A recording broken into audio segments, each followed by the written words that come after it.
So recently I picked up a PAL Dreamcast to play some games. And guess what? The laser was wear out.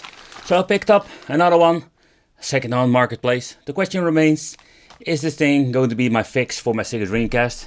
Or did the guy just give me another one that is broken? Let's find out. So, let's go. The Sega Dreamcast in 2021, in my opinion, it's still a really great system. You have so many cool games you can play. But the problem is, if you want to play some real hardware, yeah, they will fail. And I mean with this, the consoles itself. I think the biggest problem that I'm having over here is the laser that is completely wore out. And I don't know what it is, if they're just using bad lasers back in the day, or it's just they have been used the system so much. But then overall, it's a common problem. And oh man, this thing is completely different yellow color. It can be fixed with some cleaning method. There are some videos out there, but also you can replace the case. In this video I will use my Bitfunks HDMI cable to hook it up to a modern system. Just going to lay over there. But the thing is, like, I love these cables. It's a very easy solution, but they are flawed. I would say consider checking out the full review if you want to see more. Okay, so I was happy to find a Sega Dreamcast because I have some videos planned here on the channel, not for making this fix video for the laser itself, or basically in my case replacing it. I was a little bit bummed out to see that I had this issue. Okay, so I'll show you that it is just not booting up. So let's get myself a game. It's always so just fun to see where is the freaking disc. Is it at the front or is it on the back? So let's open it up. It says like, please wait while disc is being checked. You can hear that the disc is spinning, but nothing is basically happening. And some have like this problem that basically within the game that it basically reboots, stuff like that happens all the time. That are like the common problems, but you can see like it's keep a place wait loading screen, and if you open it up you will see like the disc keeps spinning and he doesn't read it all. I cleaned the laser, that's the first thing that you can do, but yeah.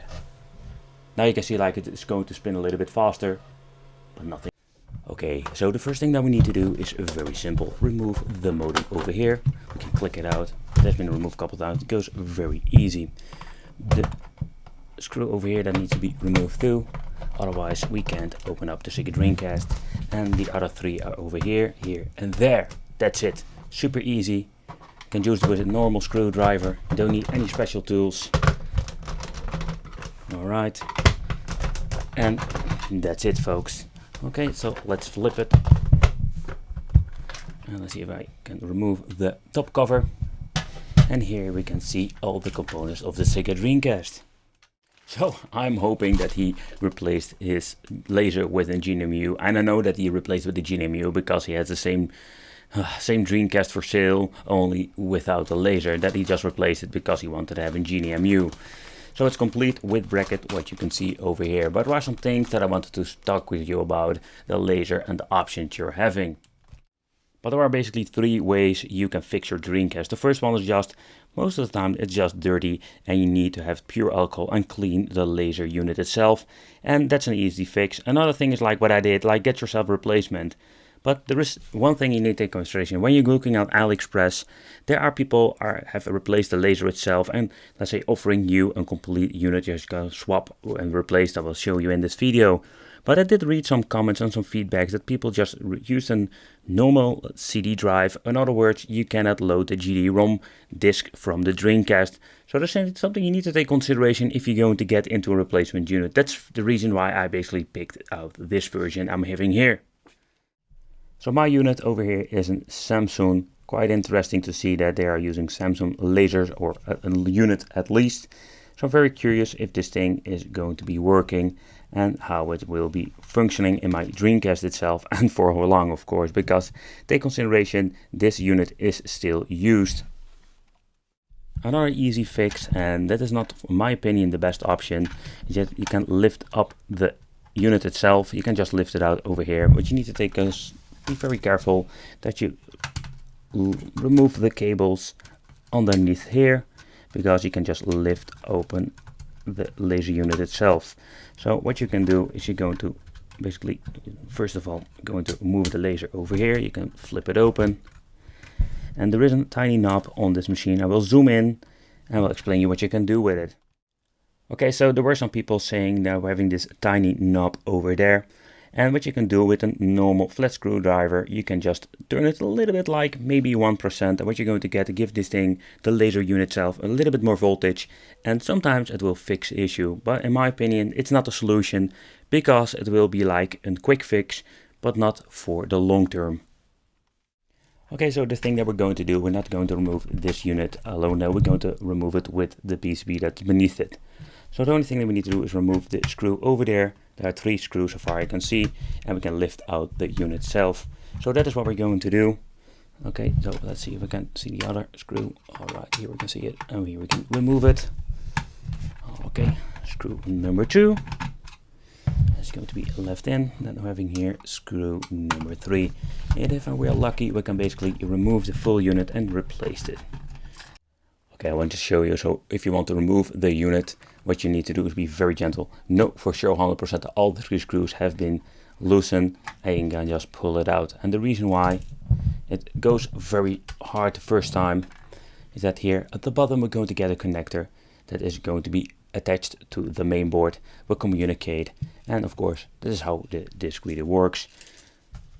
Okay, so the next thing that we need to do is just hot swapping. What we're going to do is putting the unit in here. So it seems to be that, I don't know if it's going to be the same one. I don't see a lot of resemblance. You see like this one has a sticker, the other one doesn't. Okay, so let's do this and hoping for the best that this unit will work. Okay, so need to be gentle over here. So we're lucky that we don't need to remove the power supply. I'll lie them over here and just click it in. You can feel it that the connector over here has been attached. Alright, so it's fit, everything is connected. Let's put the 3 screws back in and let's power it on, and then hope that my new laser unit will work so we can actually play some games again. Alright, so let's tighten up the screws over here. That is number 2. Okay, let's be gentle.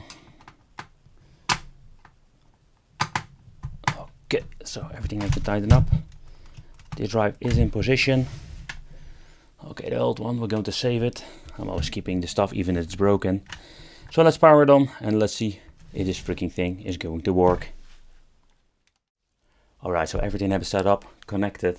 My disc is, and I'm still using the same disc, Dead Alive 2, because with the first try we didn't had any luck with the first laser, so that's the reason why. Let's power it on. Oh, by the way, don't try this at all. I would recommend putting the cover on. I just wanted to show you in the video that I have changed the unit and the disc will spin.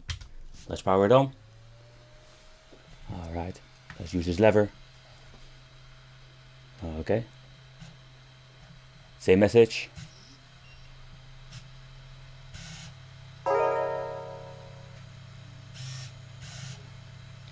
And it seems to get that the guy actually sent me a working laser. So yeah, my friends, we can finally play some original games again on the Dreamcast.